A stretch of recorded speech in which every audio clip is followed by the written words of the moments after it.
look at some of the points which we covered from this book, which we are doing, Yali Madad. And it's very interesting that when we look at 7 pillars of Islam, and as almost all of you are aware of these important 7 pillars of Islam, and for that, it is said by Imam Baqir alayhi salam. Imam Baqir alayhi salam said that Islam is based on 7 pillars. And interestingly, we need to know this word walaya, which is the first pillar. Walaya, which is the devotion to the Imam, tahara, purity, then the namaz, zakat, hajj, roza, and then jihad and tahara. So these are the 7 pillars. Look at the word walaya. What is the difference between walaya and wilaya? Walaya is the devotion to the Imam of the time, and wilaya is actually the power or the authority of the Imam. And we also see that word in Nadi Ali and Mazhar al-Ajaib, which we are going to see in the next. So please remember this. Walaya is devotion to the Imam, and wilaya, W-I-L-A-Y-A, wilaya, is the power and authority of the Imam. And last time we also look at, we recited this Nadi Ali, and I just thought to have a proper text of Nadi Ali in front of you, which with Mola's blessing and everyone's prayers, I'm going to recite Nadi Ali here. Nadi Ali an mazhar al-ajaib تجده أونا لك في النوائب كل هم وغم سينجلي بولايتك يا علي يا علي يا علي. Translation: Invoke Ali, who is the locus of manifestation of divine wonders. You will find him helpful in all calamities. Every sorrow and grief will vanish through your walayat, authority, love. O Ali, O Ali, O Ali. So let's come to the points, some of the key learning points which we discussed last time from this book, Ya Ali Madad, from Allama Sahib. So this key question was why we do not say Ya Allah Madad, instead we say Ya Ali Madad. And some of the responses we learn that the Prophet and the Imam are the living and the speaking light of God, and speaking in supreme name of God on earth. As we studied this Quranic verse, which states from Surah 7, ayat 180, Walillahil Asmaul Husna Fad'u biha. And Fad'u means to invoke or to call. And so Allah says, and to call Allah, to whom all beautiful names belong to. And we learn that these beautiful names of Allah are actually in reality a prophet in the time of prophethood, and in today's time, Imam of the time is the living name of God, and he is Asmaul Husna, the beautiful name of Allah.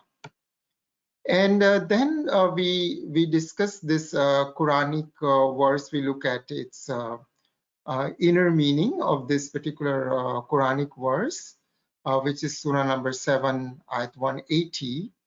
And we learned that these exalted names are actually connected to the living name of Imam of the time. So that's what we learned. And some other points are that we looked at that God did not appoint any of his literally or zahiri or verbal harfi names as his vicegerent or khalifa, or as the prophet or as the imam. Instead of that, his living name is actually um, connected to all the attributes are connected to his living name, and therefore the fountainhead of the light of guidance and the rope of God is the real names of God, which are actually the prophet and the imam, and therefore it is correct to say that the recourse or help can be gained through the imam. And then we learn that the perfect man who is God's Khalifa on earth is on his behalf the light of guidance and the treasure of knowledge and wisdom, is basically is intermediary to us between God and his treasure. And that help and that guidance comes through the Imam of the time. And then today we are going to learn about getting the Imam's help is not shirk or association with God, because to have recourse to God's things is in fact to have recourse to God. So the next couple of points which we are going to learn today, in that we will find that how it is not connected to shirk when we are getting help from the angels, when we are getting help from other things which Allah has created. So we will look at that in that reference. So let me open that book right here, and then we will read from that particular point. So if I can kindly have a volunteer to please read wisdom number, this point number 6. Bismillahirrahmanirrahim. Ali Allah Madad Farma. Book Ya Ali Madad. Ebook page 2. Point number 6. According to one of the concepts of the recognition of God, it appears as if God is sitting on the supreme throne, which is borne by some great angels. Even if this is taken in a real rather than an allegorical sense, it means that those extremely powerful and great angels are not partners with God, but are only his servants, in spite of the fact that the divine throne is borne by them. Subhanallah, subhanallah. In this particular point, as we learned about the angels, that those angels were holding and carrying the throne, supreme throne of God. And it is very interesting that if we can go to the historical point of view of the Battle of Badr, and I'm sure that you have heard about it, and our scholar Nemet Saiba also mentioned a couple of times in her talks. And it's good reminder here to share this very historical point here, is that we see that in the Battle of Badr, the Quraysh people, those who were against Muslims, they had around like thousand people, and the Muslims, their quantity was around something 300 to 315 people, or the fighters. And at that time, Allah's aid or help came to them. And it is mentioned in the surah number 123 and 124, sorry, surah number 3, ayat 123 and 124, that Allah sent 3,000 angels to help these Muslims to succeed in this battle of Badr. So the shirk means to associate something with Allah. Then why Allah send these angels when the Muslims ask for Allah's help? Why Allah send these angels for their help? So that would be with the historical perspective and historical point of view which we find in the Quran. And now we want to analyze this more in a esoteric meaning, in its batini or hakiki meaning. So we find in the Quran, it's very interesting to see in the Quran that we find in Surah number 69 and ayat number 17. In this particular Quranic verse, it is mentioned that at that day, 8 angels will hold the supreme throne of God. So how we can understand this verse? Because we need to go into its esoteric meaning, and we are talking about the supreme throne of God, and which is also known as Hamilatul Arsh, bearers of the throne, those who are the bearers of the throne. And if I was reading some of the publications of Allama Buzrugwar, and Allama Nasiruddin Unzai Sahib had mentioned in some of his books about these 8 angels. So what are these 8 angels? And of course, I would also invite each one of you to also do further research and try to find many other aspects of this particular Quranic verse, because as you all know very well that there are many layers of meanings which we need to find and seek and get Imam's help in understanding these points. So Allama Sahib wrote in his book Sweet Smelling, page 15, throne and pedestal, God says, and 8 will that day bear the throne of your Lord above them.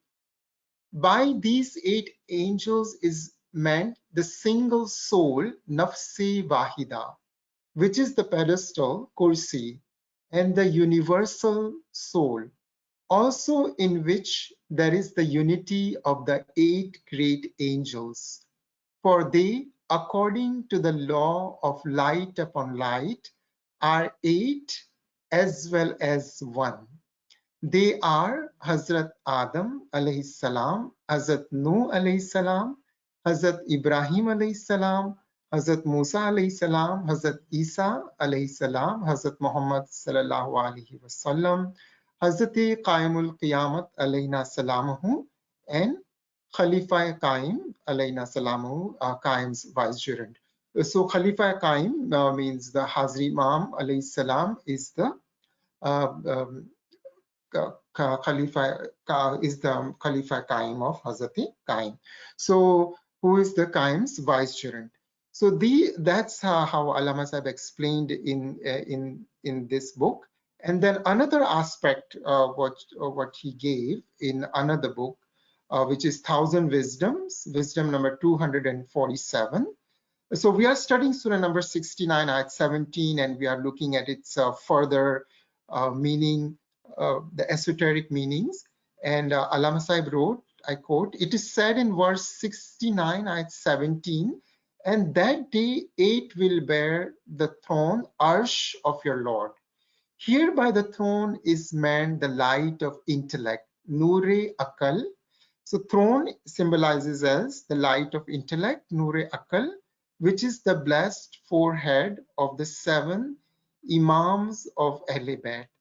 And wherever a Momin or woman becomes annihilated in the Imam of the time through personal resurrection, then he or she becomes the bearer of the light of the throne.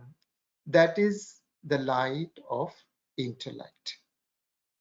So these are some of the esoteric aspects of Hamilatul Arsh, bearers of the throne, those who are holding the Arsh of God. So let's come back to our next point here. Show this.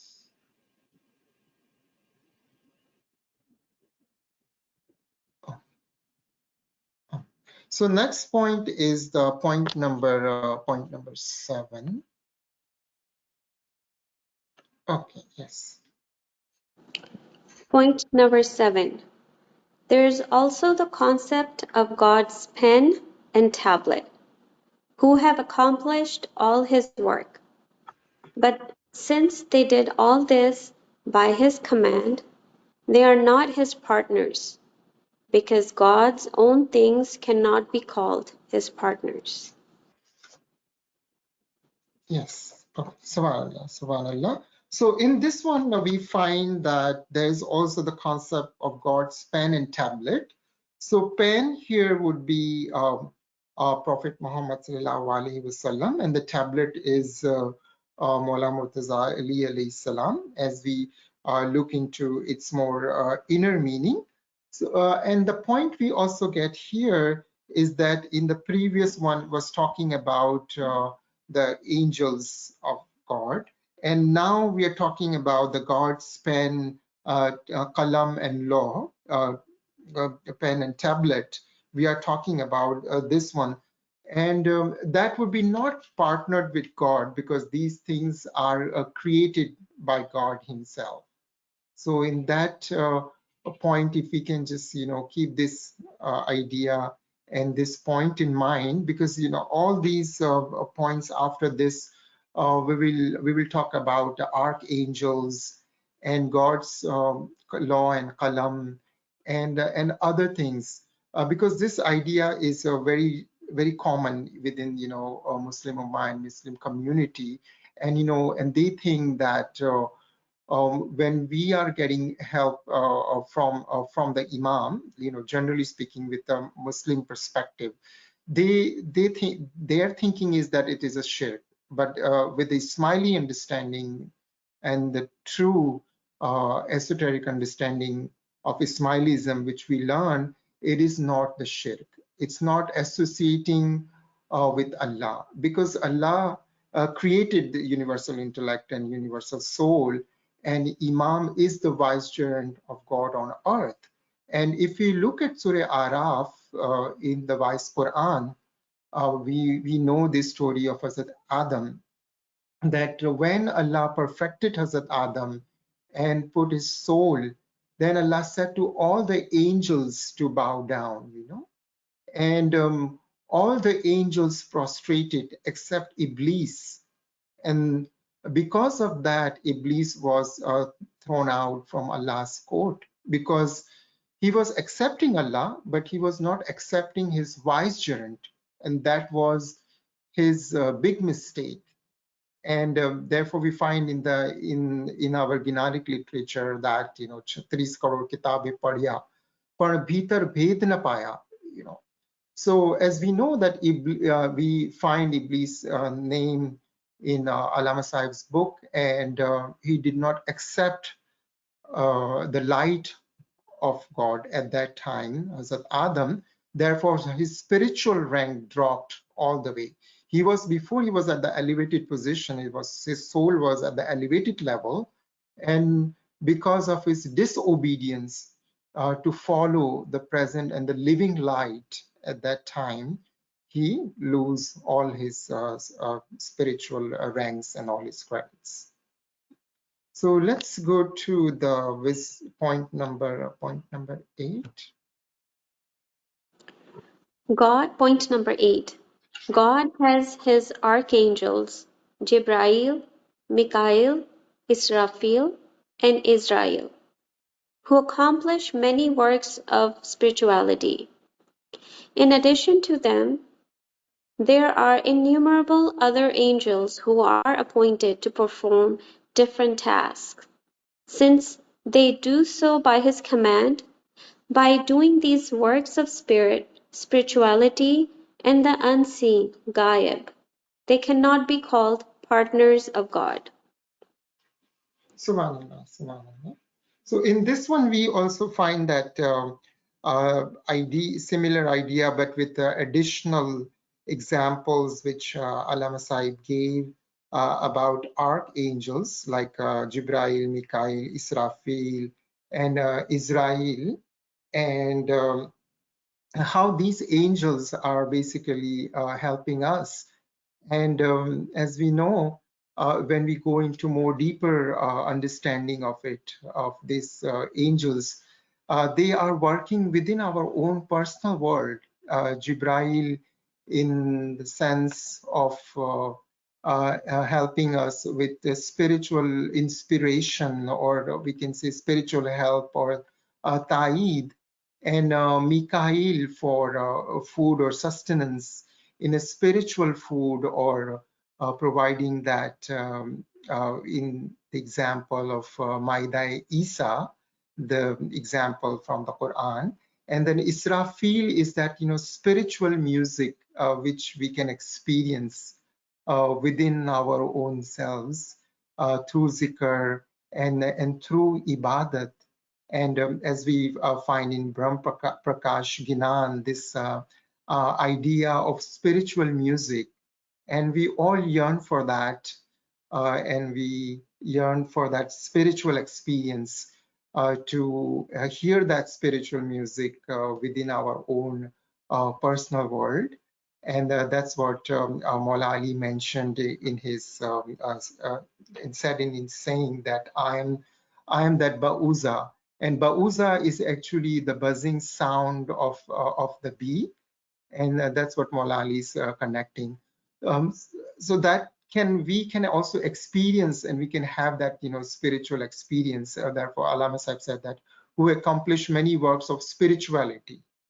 And then Israel is the one who sees our soul, and we have learned from this book of healing, that Quranic verse, that every night Israel sees one's soul, and when we are asleep, and when it's time to wake up, Israel uh, puts the soul back into the partial soul which has been seized, put back, and then we become alive. So these are the four major angels, and their work is to help us. And therefore, Allama Sahib made this argument that because they are from Allah's command, Ali Allah's command, therefore they cannot be called partners of God. So then this question is, what is shirk then? The association of God. How can we understand this idea of shirk with the Ismaili understanding, and the understanding of esoteric literature which we have in our tariqa.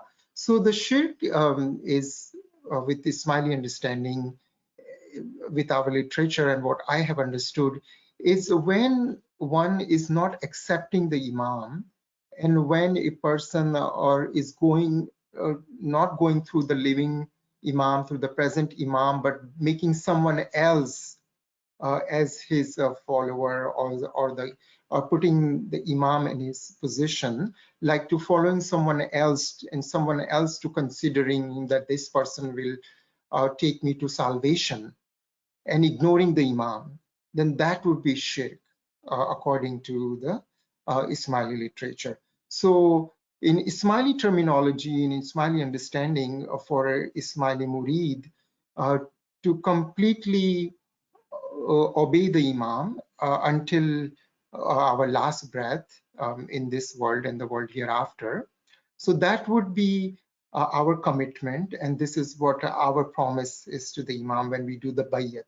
And the meaning of bayat is actually to buy and sell. That's what the word bayat is. So what are we buying and what are we selling? And when we are looking at the word bayat. So basically, we are the seller as our souls, and Imam is the buyer. So Imam buys us, and we sell ourselves to the Imam, and in return, Imam bless us with this spiritual knowledge, with his guidance, with his rahmat and salvation in the world hereafter, and to guide us not only in spiritual matters but also in worldly matters in this physical world, and also to increase our ranks, our spiritual ranks. So let's move on to the point number 9. Point number 9. Let us take an example from the physical world of the great work is accomplished by the sun in this universe. The entire system of this material world depends on the sun. If we suppose that there is a sun of its own kind in the world of religion, then it is obvious that he must be far more wonderful than the physical sun. But can any wise person say that the sun of the world of religion is God himself or a partner of God? If the physical sun, despite being the fountainhead of immense light and physical powers, cannot be a partner of God, then it should be known that the sun of the world of religion also cannot be called a partner of God. But he can be the mazhar, place or person of manifestation of his power. He can be called God's treasure, and he can be the means of guidance. Thus, it should be known that the Prophet and the Imam are the sun, namely, the light of the world of religion. Therefore, in order to obtain the light of guidance, it is permissible to have recourse to them and invoke them for help, and there is no shirk in this. The Son of the world of religion has the Holy Spirit and the perfect intellect. He is appointed as the fountainhead of rectitude and guidance.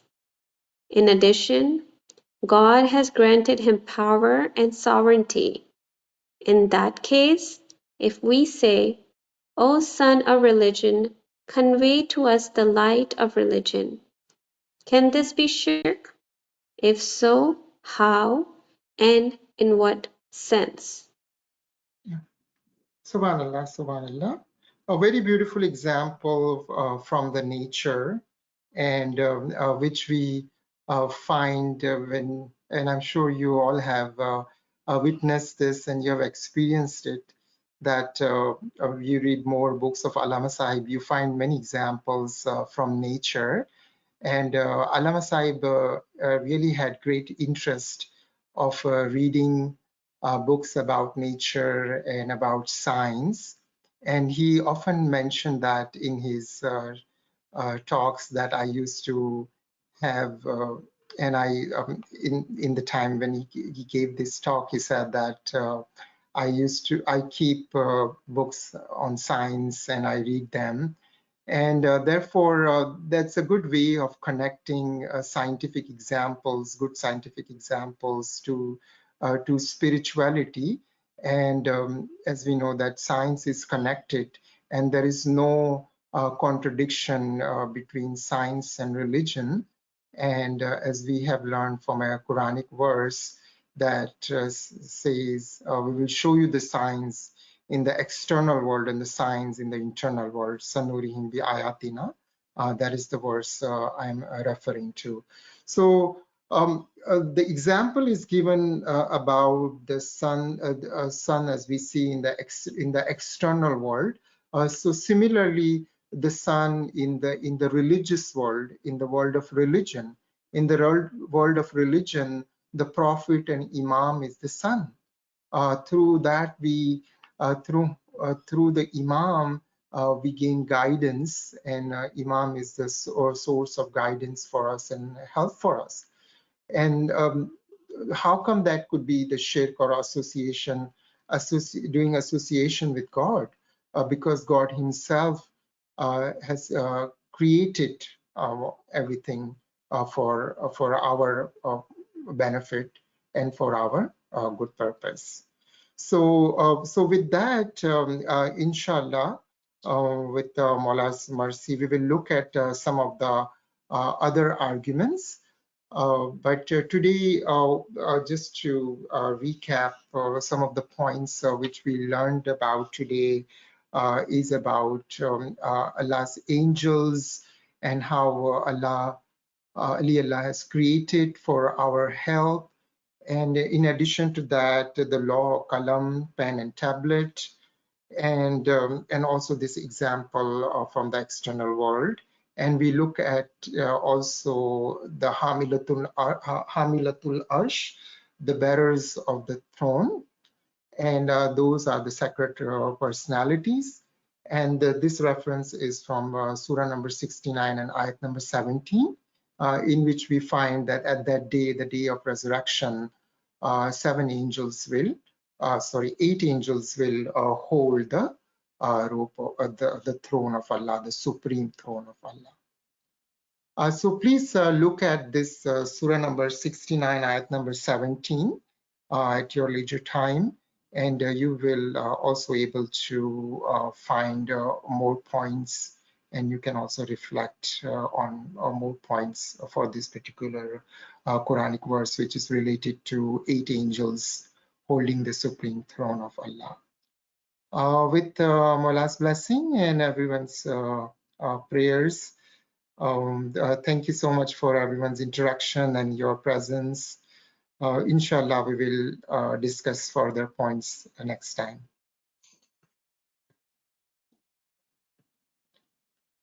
Subhanallah, Subhanallah. Riyaz said there is one small request. If you can speak a little bit more about what you explained, maybe a few points in Urdu or Gujarati if you can. For which one? The summary? Yeah, just a little bit summarize it if you can do it in Urdu. Or Yes, sure. Yes. Okay. ये अल्लाह मदद फरमा. So आज जो है वो हमने याली मदद की इस किताब से जो है वो इस चीज को हमने जो है वो समझने की कोशिश की कि किस चीज को हम जो है वो ये कहेंगे कि खुदा के साथ शिर्क किया जाए, यानी खुदा के साथ शिर्क हुआ, वो किस तरह से कहा जाएगा. क्या जो है वो मौला को पुकारना या अली मदद कहना कि खुदा के साथ शिर्क है? बिल्कुल शिर्क नहीं है, क्योंकि खुद खुदा ने जो है वो अपने खलीफा को, वाइस जेरेंट को खुदा ने इस जमीन पर जो है वो मुकर्रर किया है, और उनसे मदद मांगना हमारे लिए बिल्कुल जो है वो दुरुस्त है और बिल्कुल कुरान के मुताबिक है. और इस हवाले से मुझे प्रॉफेट मोहम्मद सल्लल्लाहु अलैहि वसल्लम की उस बैटल की याद आई कि जिसके अंदर जो प्रॉफेट मोहम्मद अकेले हो गए थे और दुश्मनों ने जो है वो प्रॉफेट मोहम्मद सल्लल्लाहु अलैहि वसल्लम को घेर लिया था. तो उस वक्त जो है वो प्रॉफेट मोहम्मद सल्लल्लाहु अलैहि वसल्लम ने फरमाया, या अली अदरिकनी, उन्होंने मौला अली को याद किया, और उस वक्त फौरन से मौला अली आ गए और मौला अली ने उनकी मदद की. तो क्यों प्रॉफिट मोहम्मद सल्लल्लाहु अलैहि वसल्लम ने मौला अली को पुकारा? क्यों या अल्लाह क्यों नहीं कहा उन्होंने? क्योंकि उनको जो है वो तालीम देनी थी और लोगों को जो है वो ये समझाना था कि हर जमाने के अंदर जो है वो, हर वक्त के अंदर जो है वो हमें हादी से जो है वो, नूर से जो है वो हमें मदद मांगनी है.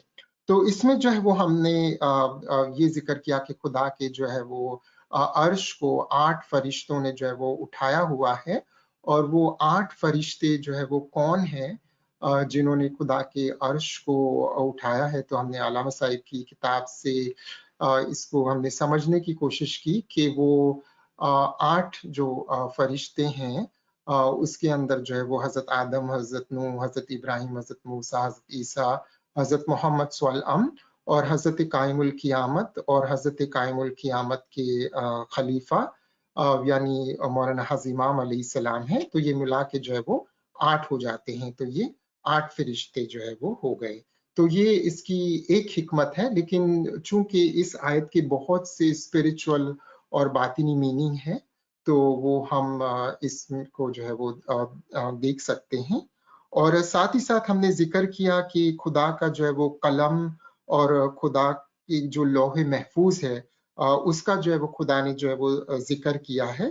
تو کیوں خدا نے جو ہے وہ قلم اور ٹیبلٹ یعنی لوح محفوظ کا جو ہے وہ ذکر کیوں کیا خدا نے؟ اگر جو ہے وہ لوح محفوظ اور قلم کا ذکر کیا ہے تو وہ بھی خدا ہی کے ہے، لہٰذا اس کو بھی لینا کوئی شرک نہیں ہوگا. اور پھر ہم نے جو ہے وہ شرک کی جو ہے وہ یہ ذکر کیا کہ پھر شرک ہم کس کو کہیں گے، شرک کیا ہے؟ کہ خدا کے ساتھ کسی کو ملانا یہ ہے کہ اگر ہم زمانے کے امام کو قبول نہیں کرتے ہیں اور امام کو چھوڑ کر، زمانے کے امام کو چھوڑ کر کسی اور کی طرف جاتے ہیں اور سوچتے ہیں کہ یہ ہماری جو ہے وہ نجات کرے گا یا ہم کو نجات دلائے گا، تو یہ جو ہے وہ بالکل ہی شرک ہے. یہ اسماعیلی طریقے کی مذہب کے مطابق شرک ہم اس کو کہتے ہیں کہ کوئی جو ہے وہ امام سے اپنی بیعت کو توڑ دے اور کسی اور کی طرف چلے جائے اور کسی اور کو اپنا جو ہے وہ اسپرچل گائیڈ مانے امام کو چھوڑ کر. تو صرف اور صرف جو ہے وہ ہمیں اپنی بیعت امام پر قائم رکھنی ہے اور اپنی اوبیڈینس آخر دم تک امام کے ساتھ جو ہے وہ قائم رکھنی ہے. تو یہ کچھ پوائنٹس تھے، اور پھر ہم نے آخر میں سورج کی اگزامپل لی کہ دنیا کے اندر جو ہے وہ سورج ہے، اسی طرح سے عالم دین کے اندر بھی سورج ہے، اور عالم دین کا جو سورج ہے وہ زمانے کا امام ہے. اور یہ ساری چیزیں خود خدا نے بنائی ہے، تو جب اگر خدا نے بنائی ہے تو ہم اس سے جو ہے وہ مدد مانگتے ہیں، اور اس سے مدد مانگنا کوئی جو ہے وہ شرک نہیں ہے. Subhanallah, Subhanallah. You know, this is such a beautiful concept, and especially so important for our youths to know and understand the concept of shirk, because in West, you know, our kids do come across these questions, and the more understanding we have, we can convey these beautiful concepts, such important concepts, to our children, and inshallah to you know, our grandchildren as well, so they are consistent and they have clear understanding of what truly it means to follow the imam of the time, the hadi of the time, and what is not considered as shirk, as you gave example of Hazrat Adam alayhi salam as well. Beautiful, beautiful session. Any friends, if you have any questions, any comments, any reflections, you can unmute and come forward, or you can post it in the chat.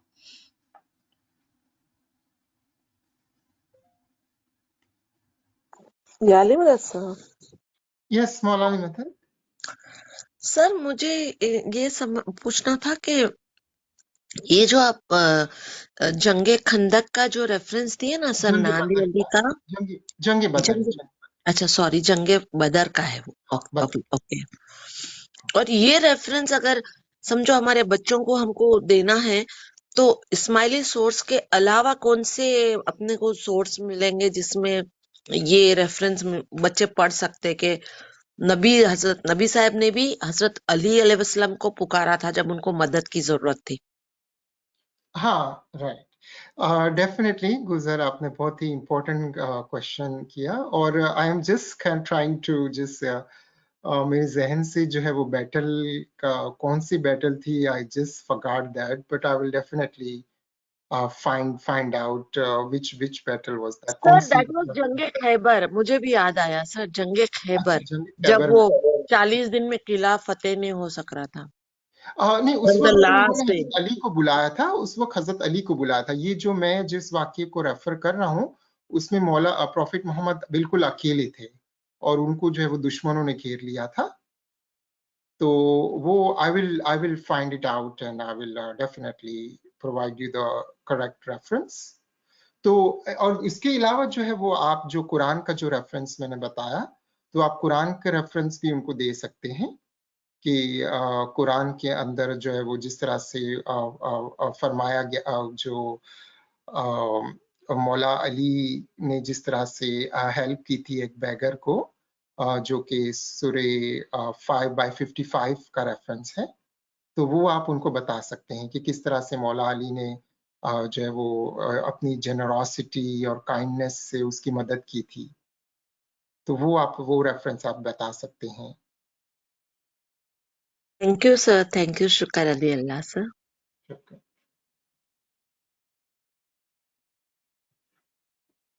Subhanallah, subhanallah. Friends, any other questions, any comments or reflections, you can come forward.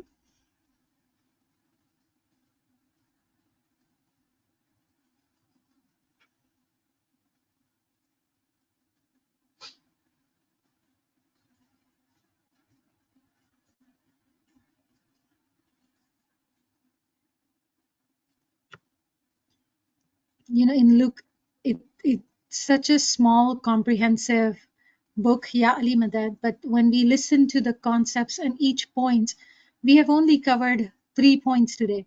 And the understanding of nature, the understanding of what, like, you know, what is not considered as shirk, and how the beautiful example of, you know, the arsh is carried by 8 angels.